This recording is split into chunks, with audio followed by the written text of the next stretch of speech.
As doenças cardíacas, a gente sabe, continuam sendo uma das principais causas de morte em todo o mundo.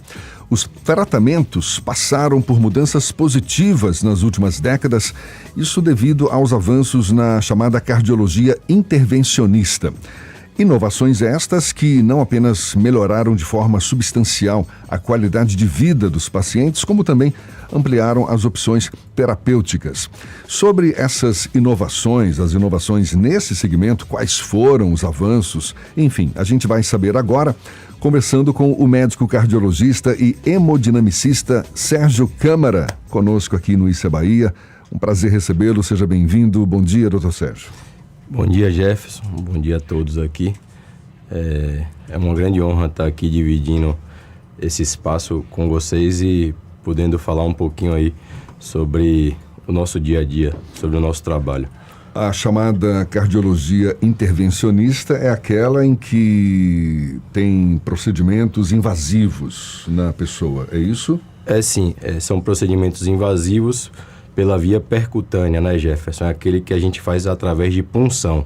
A gente faz um pequeno furo, né, uma pequena punção através da pele, tendo acesso à artéria ou à veia, e através dessa artéria e dessa veia a gente consegue fazer inúmeros procedimentos, tanto nas artérias coronárias, que são as artérias que nutrem o coração, quanto também na parte estrutural cardíaca, nas válvulas, enfim, em várias partes do coração. Mas isso tudo através de pequenos acessos minimamente invasivos através de punção. E apesar de ainda serem das doenças mais incidentes, mais fatais, não é? Brasil, mundo afora, o que se comemora hoje do ponto de vista de conquistas nessa área específica da medicina, a cardiologia intervencionista? Uma excelente pergunta. Eu acho que para a gente responder isso, a gente tem que voltar um pouquinho no passado, né? Antigamente, até 1970, 80, as pessoas que tinham infarto, elas não tinham um tratamento adequado, né? Porque não se sabia como resolver aquele problema de obstrução das artérias do coração. Vieram algumas medicações e também a nossa especialidade surgiu e abriu espaço para o tratamento dessa patologia, que é a principal causa de morte no mundo. A gente começou a fazer o tratamento de uma artéria que estava entupida, que antes não tinha como a gente fazer essa abertura da artéria, que é o tratamento. Se ela fechou, você tem que abrir rapidamente. E, consequentemente, com o início disso, foi tendo desenvolvimentos no catéter que a gente usa para poder fazer isso, nos recursos de remédio que também a gente utiliza intraprocedimento, uma série de conquistas de material que a gente acaba tendo necessidade de uso no procedimento. E hoje a gente consegue oferecer um tratamento muito peculiar e muito com resultados ótimos na maioria dos casos. E, consequentemente, a gente consegue melhorar a assistência, sobretudo nesses casos de infarto. Só que nossa especialidade não é só o tratamento do infarto, esse é um dos braços, e que com certeza melhorou muito ao longo do tempo. Em relação às outras doenças, hoje a gente vive uma expansão da fronteira muito bacana nas intervenções cardíacas estruturais, que são as válvulas. Antigamente só existia a possibilidade de tratamento das válvulas por cirurgia aberta, que você precisaria fazer uma toracotomia mediana aqui, você faria a abertura do peito, exatamente, abrindo o coração e colocando uma válvula. É uma cirurgia muito mais cruenta, é uma cirurgia muito mais de maior porte, e muitas vezes pessoas mais idosas, pessoas com um alto risco cirúrgico, com mais comorbidades, não tolerariam, não conseguiriam ser submetidas a esse procedimento. Aí, a intervenção percutânea, como tem se expandido muito nessa área também, tem aberto espaço e possibilidades do tratamento dessas válvulas pela via percutânea, sem precisar abrir o peito, e sim fazendo apenas um furinho pela artéria ou pela veia, e a gente consegue tratar essas pessoas. O marco disso foi há 20 anos aproximadamente que foi colocada a primeira válvula transcatéter aórtica. E isso, de lá para cá, só aumentou a expansão do tratamento, melhora das válvulas que a gente tem colocado, melhora da assistência ao paciente valvar, e isso tem sido muito positivo, e inclusive a gente também tem aberto as fronteiras para as outras válvulas. A gente inicialmente começou o tratamento com a válvula aórtica, e agora a gente já tem os tratamentos das válvulas outras, né, que são a mitral, a tricúspide, a pulmonar, de uma forma muito mais ampla e muito mais segura. Essas conquistas, esses avanços, essas novas tecnologias no tratamento de doenças cardiovasculares em geral, doutor Sérgio, são motivos certamente de comemoração, mas inclusive entre os pacientes em geral. Estou te perguntando especificamente se essas conquistas, esses avanços, essas novas tecnologias estão disponíveis no serviço público de saúde também? Assim, as inovações em coronária, a gente já tem algumas coisas assim na rede pública. Já em relação à parte estrutural, já tem portarias do SUS, a Anvisa, SUS, já tem uma portaria, acho que 2021, 2022, para colocação de TAV no SUS. Só que isso tem sido algo ainda muito incipiente, que está sendo feito de maneira gradual. Tem sido feito paulatinamente, né? Ainda não está como a gente gostaria que fosse, com uma... Não são avanços acessíveis à população uma coisa em geral, acessível, então, de uma forma mais ampla, mas cada dia tem sido... temos tido conquista nisso aí. Antigamente a gente não fazia, hoje a gente já faz algumas, e isso cada vez mais tende a se então, muitos dos procedimentos que o senhor citou, a gente encontra mais na rede privada. Mais na rede privada, sem sombra de dúvida. Doutor Sérgio, claro que não é por isso, mas por que a gente tem visto com cada vez mais frequência notícias de pessoas aparentemente sadias, jovens inclusive, alguns atletas inclusive, a gente tem visto episódios de morte súbita? É sempre muito chocante. Teve agora, recentemente, um cantor gospel em Feira de Santana. Né? Assim, o atendimento ao infarto, Ernesto, depende de uma série de coisas, né? Do paciente que teve uma morte súbita e que possivelmente foi por infarto. Morte súbita pode ser originada por várias coisas, tá?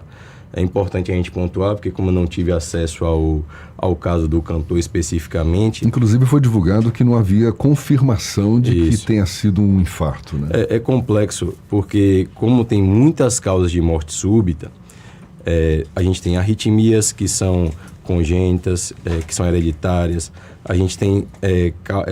arritmias que são batidas do coração de forma alterada, né? A gente tem arritmias que são malignas, que são de origem hereditária. A gente tem miocardiopatia hipertrófica, que é uma espessura, um aumento da espessura do coração, do músculo cardíaco desproporcional ao que a gente vê habitualmente. Que pode provocar morte súbita também. Pode provocar morte súbita, que inclusive é a principal causa de morte súbita em atletas. Nesse caso de jovens, se foi infarto, a gente tem que pensar em anomalia coronariana, ou seja, origem diferente do habitual, de onde elas saem do lugar na aorta. Isso pode causar também infarto e morte súbita. Isso é até mais comum do que a aterosclerose, que é a gordura no sangue que a gente está habituado a ouvir. A aterosclerose é a principal causa de infarto nos mais... no homem ali de 50, 60, 70, nos homens mais velhos e mulheres mais velhas. Nos pacientes mais jovens, a gente tem que abrir um leque diferente de possibilidades, né? Que no caso é anomalia de coronária, ou seja, a origem anômala dessa coronária, que pode, porventura, ter um trajeto dela maligno, que pode levar ao óbito. A gente tem que pensar em miocardiopatia hipertrófica, que é esse aumento da espessura cardíaca, que pode também levar à morte súbita. A gente tem que pensar em essas arritmias também, temos que pensar nesses jovens. Ou seja, são uma série de fatores que podemos pensar. em pacientes jovens. Respondendo a sua pergunta, por que cada vez mais a gente tem visto esse tipo de coisa? Primeiro, a gente melhorou a forma de diagnóstico.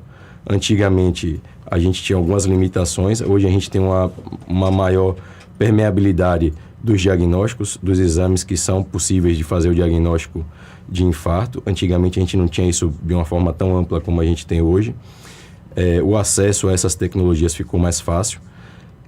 E também a gente tem visto mais também uma população mais estressada, mais sedentária, uma população mais obesa. Paradoxalmente, também uma população mais informada sobre os fatores de risco. Né? Exatamente, paradoxalmente. Ou seja, são duas coisas que, apesar de a gente ter mais informações, a gente também tem uma população que está mais suscetível. Quer dizer que estilo de vida interfere... Ajuda. Muito, não é? Não vou dizer que é o 100%, né? Mas com certeza contribui de maneira vertiginosa. Se a gente tem uma qualidade de vida melhor, né? Praticamos atividade, temos um sono mais equilibrado, temos uma vida menos estressante, a gente diminui um pouco esse risco. E o fato de as doenças cardiovasculares ainda serem uma das principais causas de morte mundo afora, é por conta de estilo de vida também? Para justificar essa incidência não só disso, tão né? grande? Mas também, paradoxalmente também, como o Ernesto falou, a gente tem uma população que antigamente tinha uma expectativa de vida muito baixa, né? Na década de 60, 70. Hoje, nossa expectativa de vida melhorou. Muito em decorrência também dessa assistência que tem melhorado. Quando a gente também aumenta a expectativa da nossa população, naturalmente, essas pessoas que já tiveram um infarto lá atrás, elas foram tratadas e elas também são mais suscetíveis a novos episódios. Então, é uma somatória de coisas que contribuem para essa incidência do aumento de infarto, entendeu? A gente melhorou a nossa expectativa de vida, ou seja, as pessoas mais velhas, mais idosas, tendem a ter mais eventos. Ou seja, se a nossa população está envelhecendo mais, a gente vai ter mais eventos também. E também a gente melhorou nossa capacidade diagnóstica. Então, é uma somatória de fatores que contribuem para a gente ter esse aumento na incidência de eventos cardiovasculares. Mas óbvio que o estilo de vida é uma coisa que contribui substancialmente para isso. Né? E a gente hoje vive uma vida muito mais estressada, muito mais corrida. Muitas pessoas obesas por conta do nosso estilo de alimentação, dorme pouco, enfim, é uma somatória de coisas. Estamos conversando aqui com o Dr. Sérgio Câmara, que é médico cardiologista e hemodinamicista. Qual é a sua opinião sobre a chamada medicina nutricional? Porque fala-se tanto da importância da prevenção, de você fazer exames diagnósticos com mais antecedência, enfim, se cercar de cuidados para evitar doenças, mas existe uma corrente da medicina que defende muito a adoção de vitaminas, de as pessoas adquirirem o hábito de se fortalecer com vitaminas, a chamada, não sei, me corrija se eu estiver errado, mas a medicina nutricional. Tem sentido? É um cuidado que cabe, doutor? Sim, Jefferson. Essa é uma seara que é bem complexa de ser discutida. Assim, por quê? Porque nós, de uma forma bem pragmática, nossa alimentação, ela precisa preencher uns critérios de nutrientes. E boa parte das pessoas, maioria, inclusive, no seu dia a dia, consegue preencher esses critérios mínimos para cada nutriente necessário, inclusive de vitaminas, proteínas e tal. A maioria. Só que tem algumas pessoas que advogam que precisa fazer um aumento substancial nessas micromoléculas, nutrientes, vitaminas, enfim. E aí acabam suplementando. Aí eu já acho que é uma coisa que a gente não tem tanta informação para poder dizer assim, você precisa aumentar supramáximo a sua vitamina A, vitamina E. Isso aí, muitas vezes, é uma coisa que Você comendo, se alimentando daquela substância ali, além do que está previsto, muitas vezes aquilo ali vai ser eliminado no xixi. Então, vai ser depurado. Então, será que vale a pena eu estar tomando aquilo ali a mais do que eu devo tomar? Aí é uma coisa que realmente... Em detrimento de uma alimentação mais equilibrada, mais adequada. Agora sim... Que substituiria essa alimentação. Exatamente. A alimentação adequada, balanceada, com certeza dispensaria essa suplementação, entendeu? Nutricional. Mas aí, assim, eu não tenho uma especialização específica nessa área para poder te dar maiores informações.